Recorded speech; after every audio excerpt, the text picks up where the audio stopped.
And we are live. I've got the one, the only Victoria. I can I feel never like say we her should do a last name. theme song. It's a Stopanol. Esto. A Stopanol. Estopanol. Yeah. What do I always say? Estopanol. You're sounding it out. It helps. But it's a Stop. long O. But see, there should be an E. There is an E. See? No, E. after the stop. A Stopanol. But No. there's no, you have to have an E to make it a long, right? No. Are got you sure that the original? I think the original version was probably a stop and all, and somebody's like, "No, I don't like that. Let's go with sound Are you instead from of Ohio? huh? Are you from Ohio? Yeah." Oh, well, that makes sense. So everybody watching, this is Victoria. Victoria, have you shared this to your page? Not yet. Let me do that right now. My gosh, you're live with me and you haven't even shared it. My goodness gracious. I'm a little slow. Huh? I'm Southern slow. We take our time. All right, I'm sharing it right now. Go on ahead now, Miss Stop and all.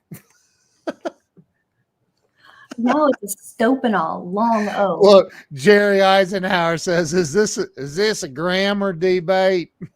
I guess it depends on where you're from. he's gonna get mad at me.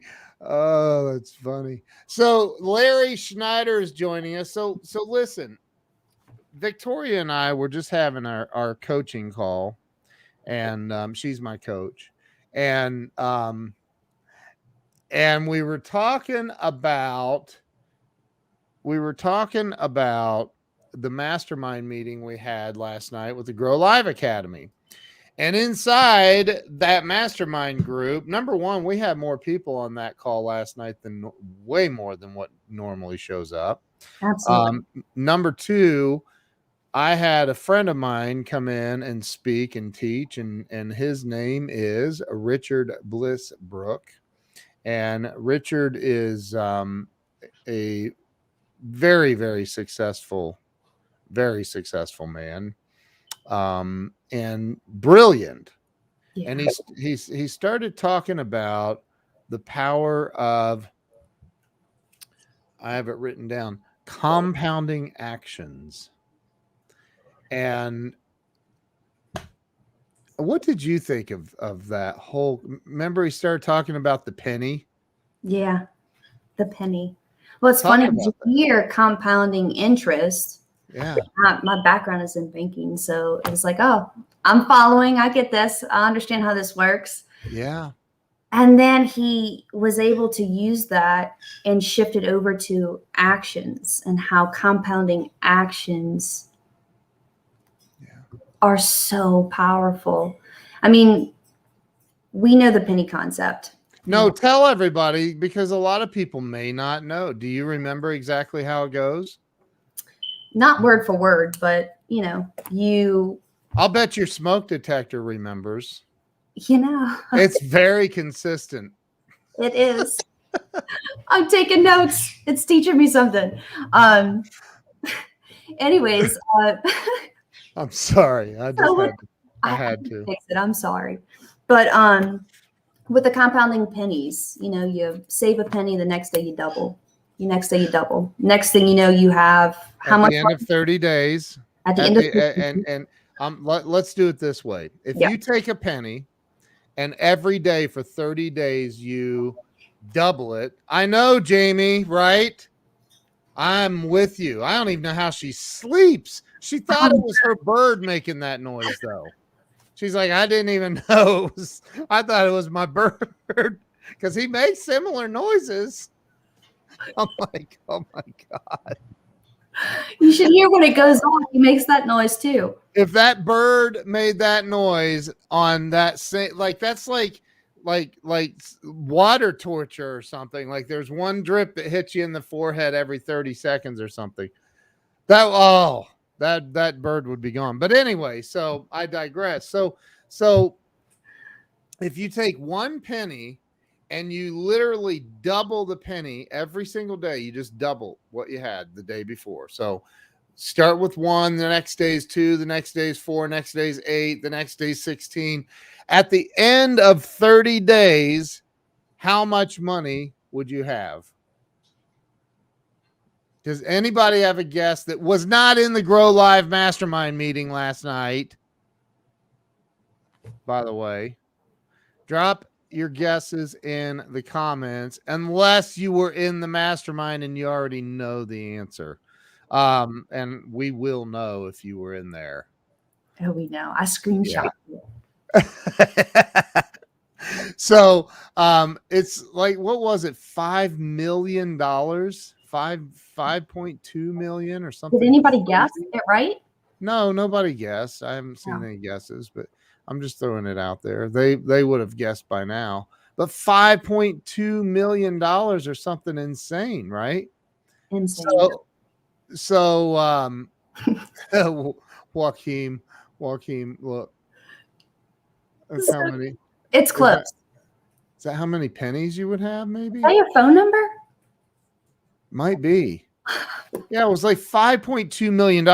And then if you take a penny and you double it every 2 days for 30 days, how much money will you have? The difference is mind-boggling. Absolutely. If you double it every day for 30 days, it's over $5 million.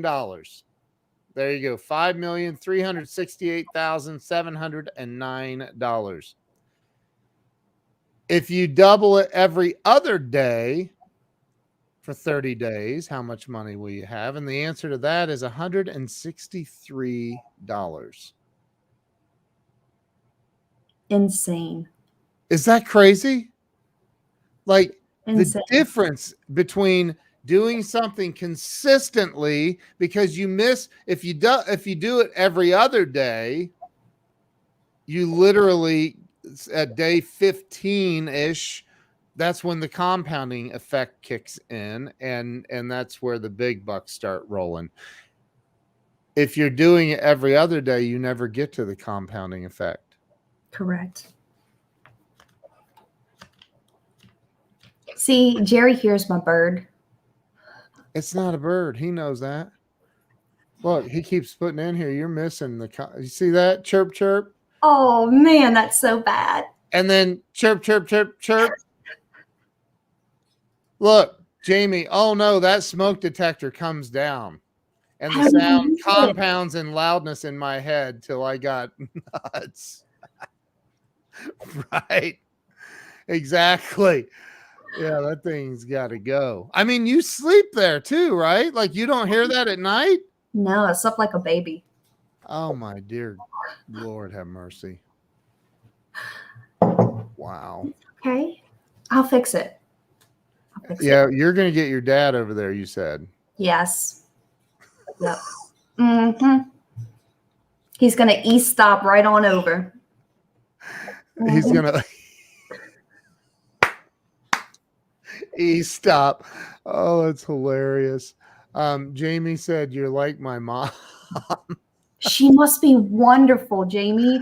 Oh. Best mom ever. But you can't hear that. Wow, that would make me crazy. Okay, so talk about what that meant to you when you really think about, the compound effect in your life. Let's not even talk about your business, just your life. Yeah. Well, it brought a lot of things into perspective. And we spoke a little bit about last night. Even when you bring it into relationships, right? So a relationship for me, I can have a fill my cup conversation with you, Ken, and I'm good. Like, if we don't cross paths or talk for 5-6 weeks, a month, 2 months, whatever, it doesn't bother me because my cup is full and I know we're good. Yeah. But that's me. Now, how do you feel? Because now I'm very needy. I need to talk to you every couple of hours. See? So wait, but that it as far as the compounding actions go, it goes to even relationships in your life. Yep. The plants that you have outside, when you water them every single day, they grow and they prosper and they flourish and they're beautiful.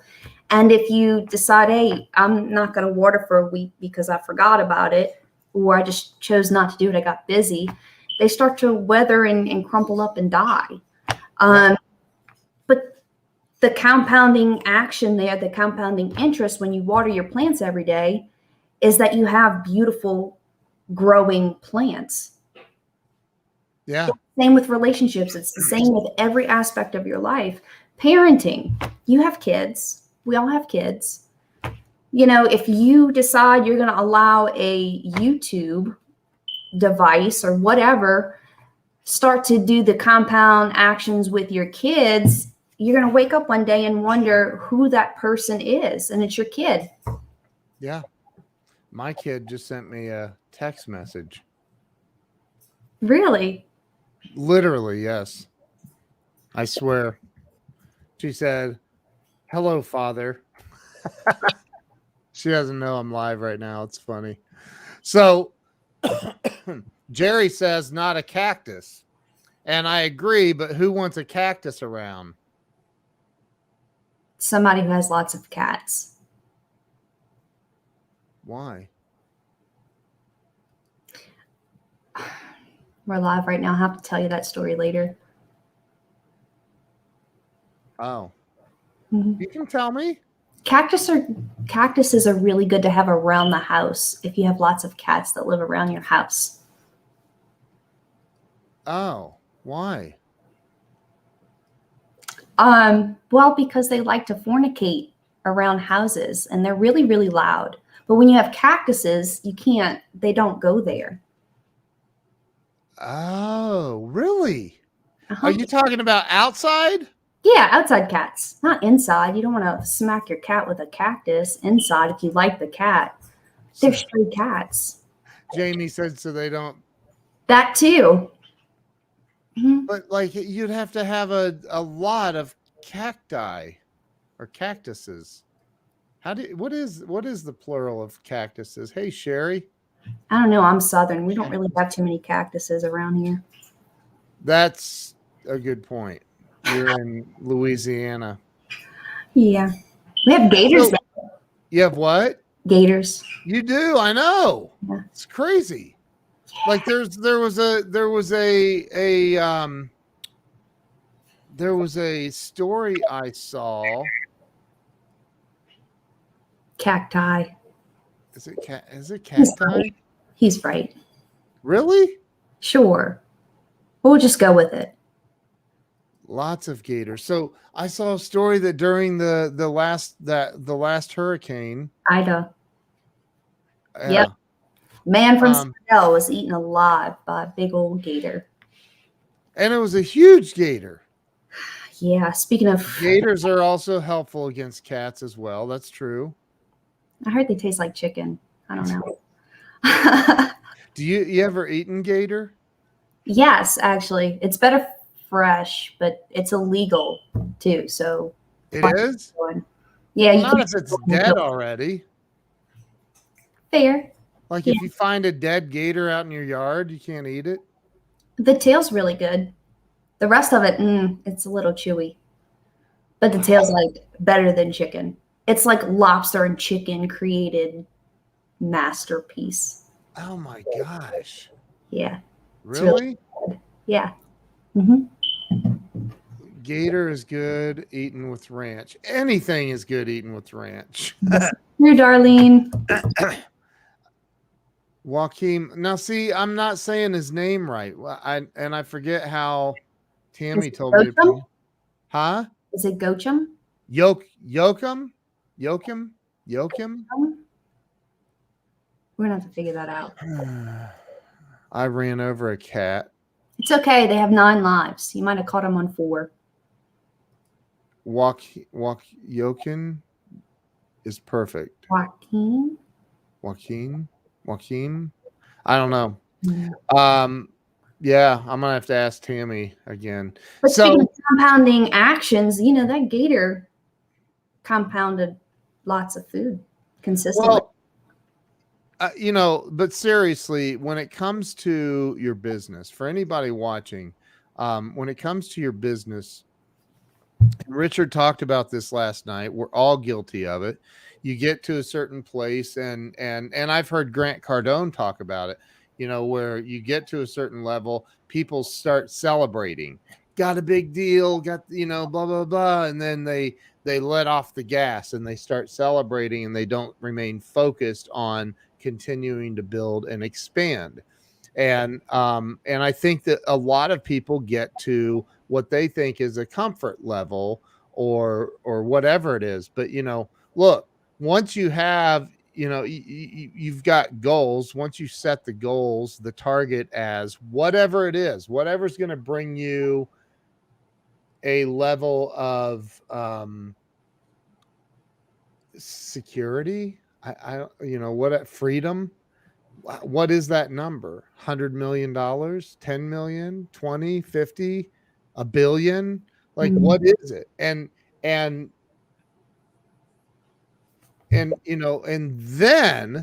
and only then, can you go, okay, I'm going to take a couple of months or whatever and do what I mean, literally Richard and his wife are doing right now. They bought a $200,000 motorhome, flew over from their home in Hawaii, got it. They bought it, by the way, little inside scoop. He bought it without ever seeing it, because he told me that. But he bought it, and they flew over. They packed up, and they're driving all over the United States, and they're beautiful. And it's a one of those bus ones. It's nice. And so, but he's in a position to be able to do that fiscally, right? He can afford to do that. A lot of people, will go out and get a $60,000 contract and like, woo, I'm good, or whatever. And like, dude, there's still 100 million other dollars you need to collect, or what? Like, where are your goals? What, and like Jamie said, Grant says this: go big or go bigger. I think, and honestly, for me, and I've heard Grant say this, I've heard a lot of people say this, that one of their biggest regrets is they didn't think bigger sooner. Yeah. It's funny, Ken, because we talked about this a little bit, but I'm the person that needs to chase something. I have to be chasing something, someone, something to keep me going forward. And it's funny because it's weird that I think about this, but just 6 years ago, I was homeless. It's me and my son. We're homeless, right? Holy crap. For 3 years, it took 3 years to buy my house. That was the goal. I wanted to provide a house for me and my son, somewhere we can call home. Here's the craziest thing. It took me 3 years. And every single day I woke up with this fuel. Hey, this is the goal. What can I do today that's going to get me one step closer to that goal? Because I want it. I'm going to have it. No exceptions. Well, here's the craziest part. I close on the house. I move in. And you would think it would be this moment of just like, oh, I did it. It lasted very briefly, like maybe a night. Yeah. And the very next day, I was like, I have nothing to chase. I didn't set up the next goal. What am I doing now? What can I do? And I realized within that first week, oh, shoot, I thought this would make me happy. Now I'm not happy. What can I chase now? Yep. But you're right. When do you know it's the next time? I think when you get bored. When you realize this did not make me happy, but maybe it's not necessarily the end goal. It's the process that makes you happy. It's you know what, it is the process. And I think that, one of the things that Richard said in our mastermind last night is I don't know who asked this question of him. I forget who asked, but it was what's more important, the vision or the vision or the goal? Was that the question? I forget what. And he said, or the vision or the dream, or was it the goal? I don't remember. But he said, you got to have the vision. I mean, you have to have the vision. You have to say, I want to, whatever it is, I want to solve world hunger. I want to, you know, get New Orleans out of a bowl. Good luck. Yeah, I'm just kidding. But like, I know that part I'll never understand. Like, hey, I live in a bowl and we get a lot of hurricanes here. I have an idea. Move. Nuh-uh. Like, You don't know. no. I gotta have the drama of a hurricane hitting me every year. Like, what? No, move. We go sit Anyway, outside with our lawn chairs. We ready for it. I know. We try to Do what? we try to catch the hurricane. I know. So, but I think a lot of people just don't have a big enough vision for their life. And so what happens is they don't have anything to visualize, to create, like he was talking about. You've got to visualize it. You got to see it. There's a study that I saw. Most people have heard of this story, but where they take is it 3 sets of basketball players, I think, where one, they say, all right, and it was for a contest they were having or something, free throw, doing free throws from the What was it? free throws. Free throws? Oh, okay. I just wanted to see if we would do the So the first group, they said, we want you to visualize or passion. Was it passion? Passion or vision? Maybe it was passion. Do you remember? I feel like I'm interviewing myself right now. I'm sorry. It's such a disappointment. No, I'm just kidding. For me, the way I heard it, because it may not have been what was said, but it's what I heard. Was the vision itself important to have, or was it the action steps to getting there? Which one was more important, the process or the vision? And I thought he said you had to have the vision first. He did. To keep you focused. So back to the basketball thing, they, the first group had to visualize making the shots, just not practicing it, just visualize it. Second group had to practice it without visualizing it. And the third group did nothing. And the group that showed the most improvement was the group that visualized it, didn't actually do it. He was talking about, and he's right, that the mind does not know the difference between something that's vividly imagined and real. It doesn't know the difference between the two. Right. The human mind. So when you can vividly imagine something coming to pass, something coming to fruition, when you have, like Jamie said, the passion, when you can focus on whatever the vision is, what is the vision for your life, for your business, for whatever it is, what is the vision? And if you don't have one, why? And if you don't have one, what are you going to do to get one? Are you just going to live the rest of your life and die? Because you're going to die. We all do. Die with your music still inside of you and never having created a vision or developed any passion for your life. Well, I think the mass majority of people do that. They just coast along in life until something happens that says, okay, I can't deal with this anymore. And some people never have that moment of like, man, this is terrible. I don't want to do this. Like I did. I said, I am sick and tired of being skinny and scrawny, and now I'm fat. I finally did something about it.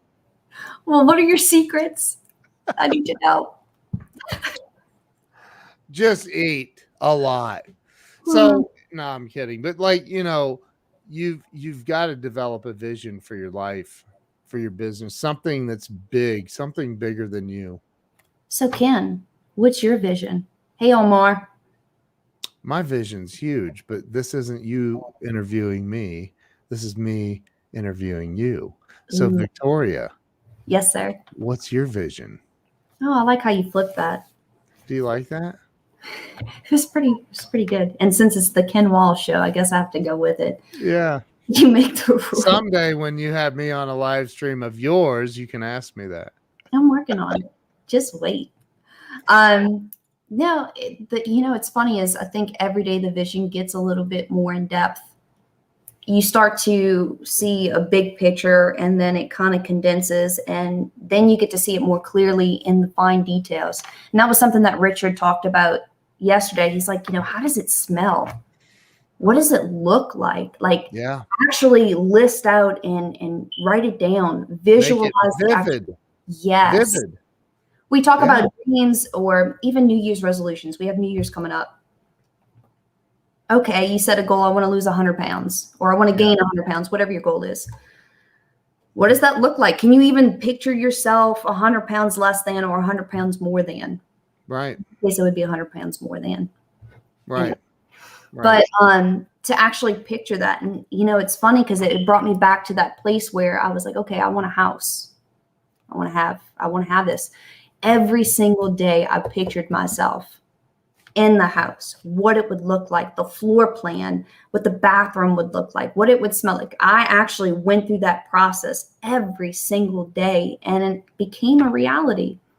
Yep. And what was cool too was Richard said, sometimes these goals and things, they don't necessarily have a set timeline. It may take you a day, a week, a month, a year, years to accomplish this goal. And for me, it was like flashback.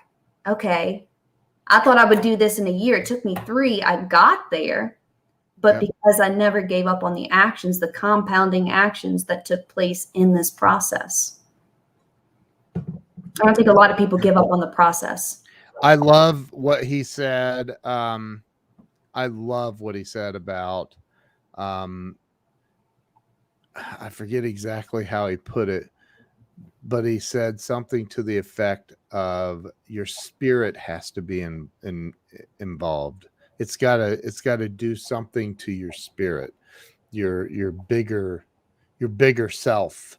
Like, if I said, my goal is to, give the neighbors some food tomorrow. Well, that's a nice goal to, drop off a pie or so maybe dinner to the neighbors, but something that would involve your spirit, something that would involve a massive vision that you could make incredibly vivid would be to do something like what Tony Robbins does, where he, delivers thousands and thousands and thousands of meals to feed the homeless and the less fortunate at Thanksgiving and Christmas. And, how big is your vision for your life? And there's nobody needs to answer that right now. Honestly, I looked at last night and I'm 53 years old. I've been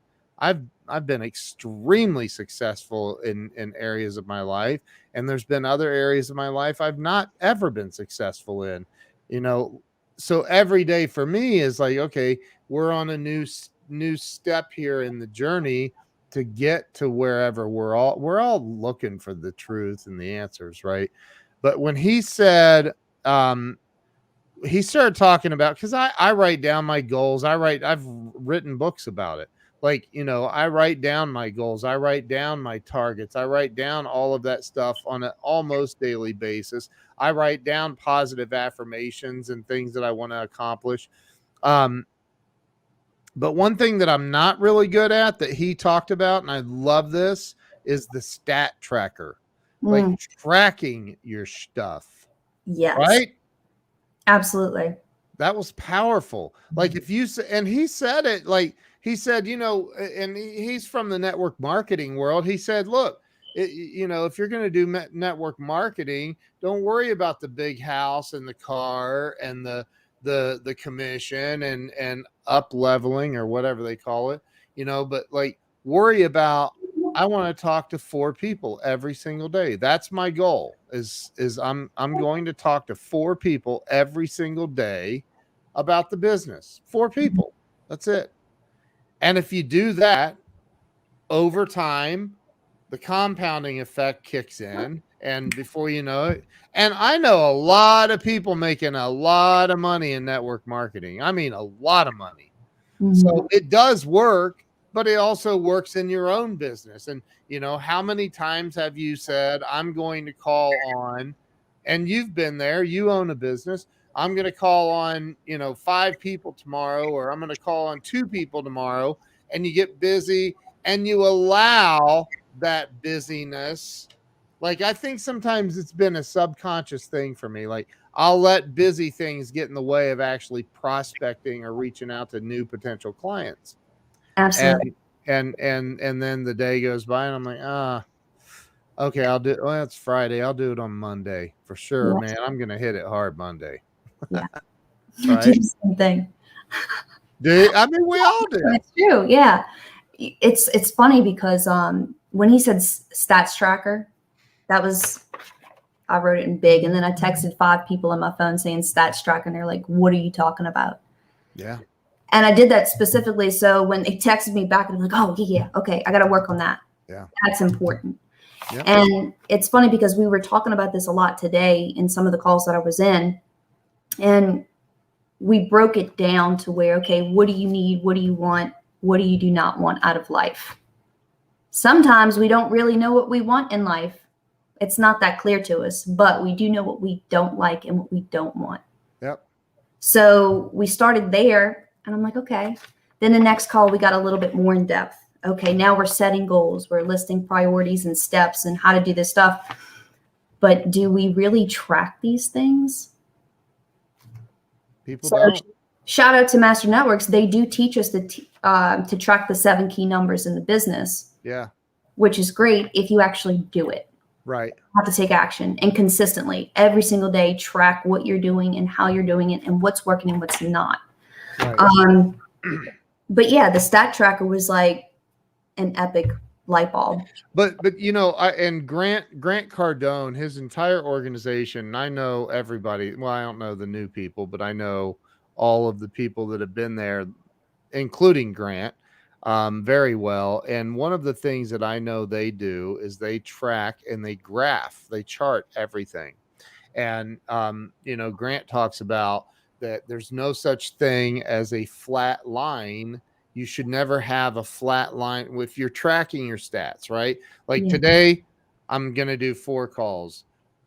Tomorrow, I'm going to do 5 calls. You're always trying to increase your statistics and it should always be on an up, should always be going up. A flat line, in other words, this year I made $100,000 in my business. Next year I'm going to make 100,000. The last year I made 100,000.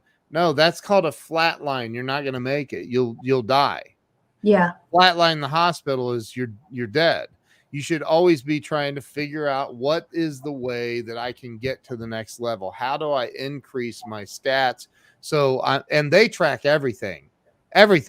Like if you're setting a goal, I'm going to eat, I don't know, healthy fruit for breakfast or whatever. I like write that down and then track it. Like, did you do it? Did you do this? Yes, I did it. Okay, good. Your stats are up. You're going up. And then tracking everything that you're doing, everything. And that's what I loved about what Richard said, because it's like, it's true. Everybody I know that is successful in any way, they're tracking their daily activities. Yeah. They're tracking what they're doing. So you recommended the book Sell or Be Sold by Grant Cardone. Yep. Reading that right now. It's funny because I have to read a book 2-3 times to really fully understand and process. Yeah. But something that he wrote about in the book was having the skill to actually predict the outcome. Yeah. How do you do that? Well, you start tracking what you're actually doing.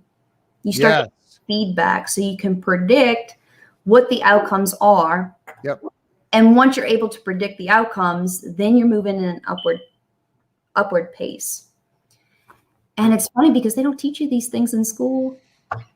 These are not conversations unless you're actively seeking it out or have a coach like Ken Walls that says, hey, you need to read this book. Yeah. Right. Yep. But it's you. I mean, look, if you're not, this is going to sound, Well, it doesn't matter how it sounds. I'm guilty of not keeping track of things. I'm guilty of it. It's because, I'll start tracking and then I get thrown off track because I'm busy with something else and I forget and I'll do it tomorrow. But when you look at it from this perspective of the more you put stuff off, the more you put it off until tomorrow, the more you are missing your opportunity to have the compound effect go to work in your life. Absolutely. If you do it, it's like, I'm going to go for a walk today. It's going to be a 15-minute walk or whatever it is. Doesn't matter. If you set the goal and you tell yourself, I'm going to do this, and you write it down and you track it in a tracker, spreadsheet, whatever you want to use, and you track how many times a week, a day, a month, a year, you break your word to yourself.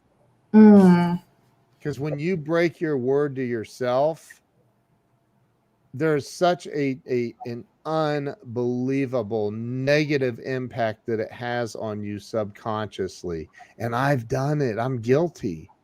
I'm guilty. We all have. Well, and then you make a habit of it. Oh, and look what Joe says. He's right. 100%. He's right. And so, go ahead. Sorry. No, that could actually become a really bad habit. You'll make commitments to other people and follow through, and then the one person you let down is yourself. The most. Yeah. The most. Yeah. And then you rationalize it and you justify it, and then you become 85 or 90 or 100 years old or whatever, and you are laying on your deathbed and you look back over your life and you go, how many times did I let me down because I bullshitted myself into believing stuff that wasn't true, or I lied to myself about what I was going to do, or I lied to myself about what I wasn't capable of doing. Mm-hmm. And that's sad, man. I think that's incredibly sad that so many people, 99% of the world dies with their music still in them. Absolutely. It's horrible. Let's see. Do like I do, Ken. Every morning say, I'm a pretty... What? What is wrong with him? Never mind. We don't have that much time to talk about all that. I'm guilty of breaking promises to myself too, but I'm 2 weeks in on no gluten, 7 days, no sugar. Wow. Something I've been trying to do for the last 2 years. I was sick and tired of breaking promises I made with myself. And you do have to get to that point of it's like me with drinking. I mean, I'm a recovered alcoholic. I don't hide it. I've got over 19 years sober, and I got to a place. Now, the pain was so incredible that I was at the point where I didn't want to live or die. I didn't know what to do. I was just gone. And so I had to make a change, and that's it right there. I got sick and tired of being sick and tired. And I said, this has got to change. I can't keep living like this. Yeah. And so whatever action, if somebody would have said, you have to go to San Francisco and walk across the steel beam on the Golden Gate Bridge if you want to stay sober, back then I would have done it. I still would. I mean, it's the most important thing to me. So, because my life completely changed once I got control of that. It's no different than somebody saying, I'm going to prospect tomorrow, and they keep lying and they never get to it. They never get after it. It's no different. You're breaking promises. You're breaking your word to yourself, which is the freaking worst thing you could do. Yeah. And would it be okay for your kid to do that? That's what I asked myself. Like, would it be okay if you allowed your kid to do that? Right. Right. because they're learning from you.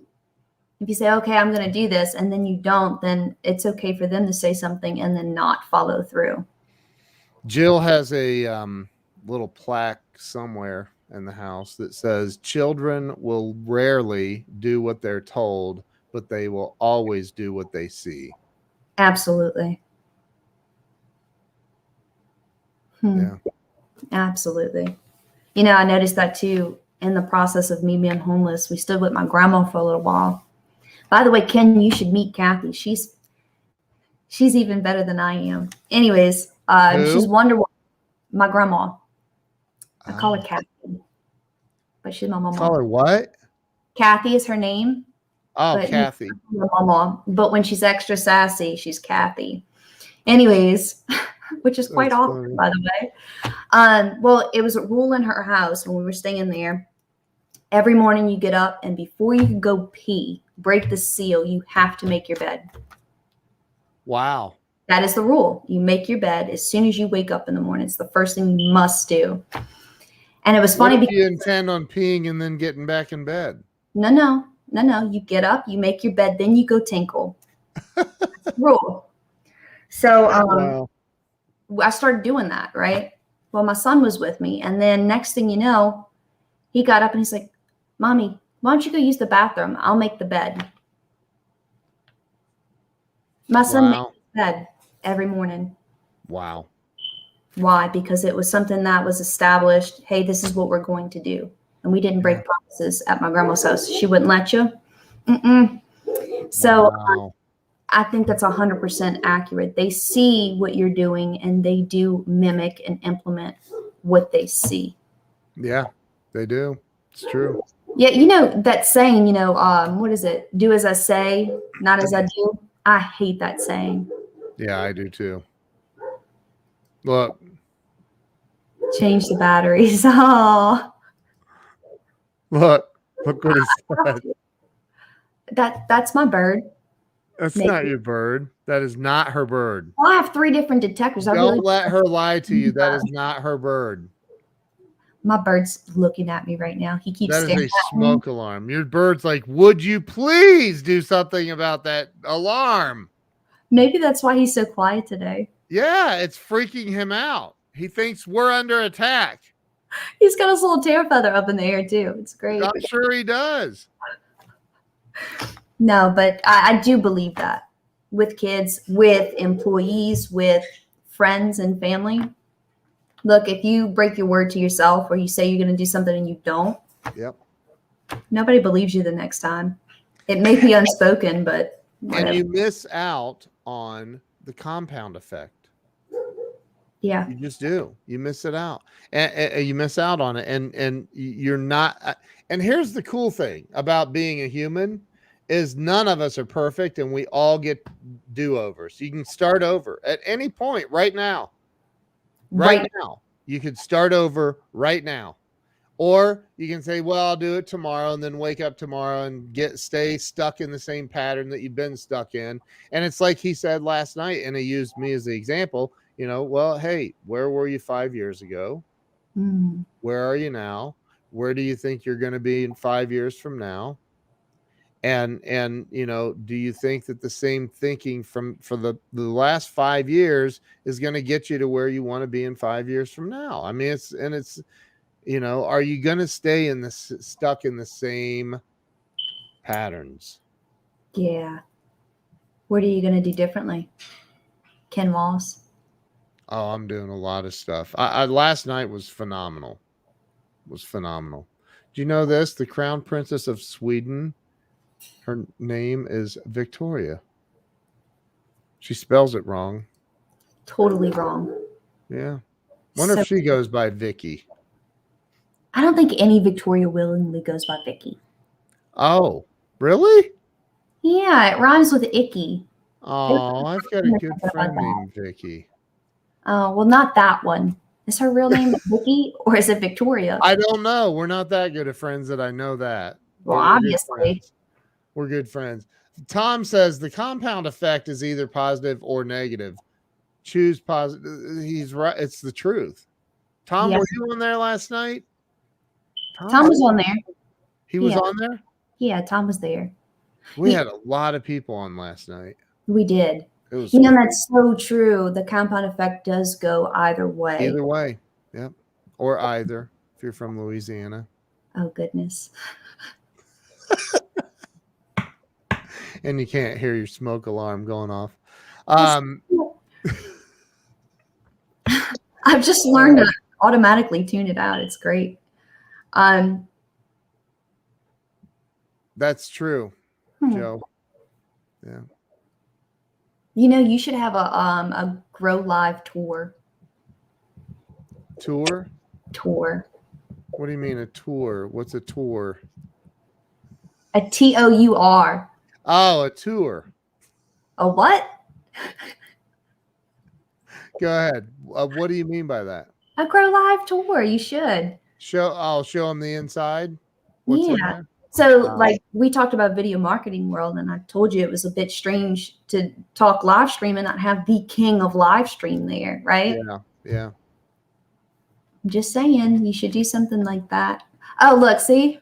Like what are you guys talking about? Just showing the inside of Grow Live? Well, not just Grow Live, but go on a tour, meet new people. Your stuff. Bring some people with you. Gotcha. You mean go around the nation? Mm-hmm. I thought you meant go live and show people the inside of Grow Live. I mean, I guess you could do that too. So you're talking about going and selling tickets to events and stuff. Compound actions. Yeah. Jamie and I have talked in great detail about this, actually. Oh, funny. See? Yeah. God's giving you a sign. She told me you need to start a Grow Live mastermind group where you meet in person. I also agree with that. Huh? I also agree with that. I mean, the people in Grow Live are phenomenal. Oh my gosh. Absolutely phenomenal. And I've gotten the honor to meet a few, and it just keeps getting better. You build a whole community around that in person and live, you're changing lives. I love positively impacting people's lives. And I don't mean live streams, but although that's fun too. I'm talking about their impacting their personal lives. Yeah. I love that. Well, it's funny because Charles Wilson. He always said, you're one relationship away. Yeah. Ken Moss, you know how many people you're that one relationship for? I'm one of them. Hi, thank you. Wow. It's a huge impact. And we're talking about compounding actions. That's incredible. I've never heard that. Never had somebody say that. That's amazing. Mm-hmm. Thank you. No, thank you. So keep doing it. Wow. This is not a should, it's a must. I love it. Love it. Go live. But it's Grow Live. Look, Theodora says we can all drop a 1 on this. So, all right, we'll I need to get with a couple of people and pick out cities, and I need people to help me sell tickets. I can't do it for free. No, that would be silly. That would be silly. So silly. That would just be it's silly. It's fun to do events. Grow live. Yes. I think you have a whole team that would back you on this. Wow. It's amazing. Mm-hmm. All right, let's do it. We should. I'm committing. Let's do it. Okay. Let's do it. Yeah, I'm down. Okay. She said, you are Kevin Bacon. Well, my friend Kevin Bacon might find that offensive. I think she means the other Kevin Bacon. Anyway. I just got really hungry. I know, me too. I'm starving. All right, listen, you guys all have an awesome day. Victoria, you're amazing. And, I love your insight. You always have just amazing insight. when I've done interviews, some of the questions that you've asked, like of my interviewees, has been freaking unreal. So I love your insight. Yeah, thank you. You know what it is for me, real quick? Yeah. I'm genuinely trying to understand a person. I So know. many people. We meet so many people, and I need people to be memorable. So I ask those questions to kind of break down the pitch. I know that sounds terrible, but there's always a pitch we give off to people. But when you get behind the walls, no pun intended, and you get to know a person for what motivates them, why they are the way they are, you understand them and their being. It's life-changing. I totally agree. Yeah. I agree. I love it. That's why I do my show. I love digging into people's stories and finding out. Look. Girl, thank you, Vyctoria. It must be really that bad. I really can't hear it. So. It's really that bad. Look. Oh. Yeah, it's bad. That's so awesome and terrible all at the same time. It's a paradox. Thank you. It's not. No, it's not. It's not awesome. It's literally just annoying.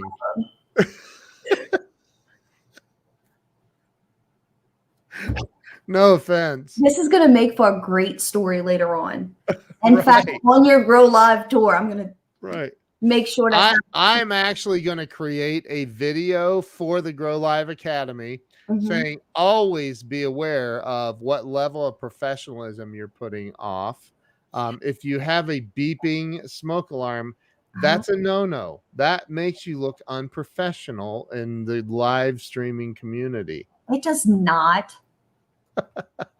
It lets you know I'm a real person. And I don't know how to change a fire detector. Oh my God. All right. Well, listen, on that note, we're ending this live stream. So Vyctoria, thank you. Don't leave. Don't leave. We'll see you guys all later. Have a great day, a great weekend. I'm sure I'll see y'all soon anyway. So Vyctoria, thank you. You're awesome.